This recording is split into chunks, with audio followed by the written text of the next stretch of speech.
এ ভাগ্নে এই শোন শোন শোন শোন না থাম গান গাইতে গাইতে কই যা ওরে মামা যাচ্ছি বক্স কিনতে, বড় বক্স কিনতে।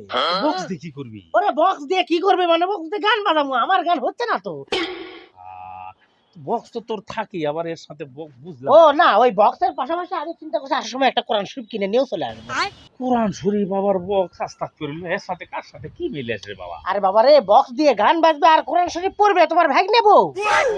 ও তা নামাজ কালাম বাদ দে তুই এগুলো বক্স বাজালা হ্যাঁ এই তো লাইনে আইছো, নামাজের পরেই তো। কে তুমি শোনো নাই তোমার বন্ধু কইছে?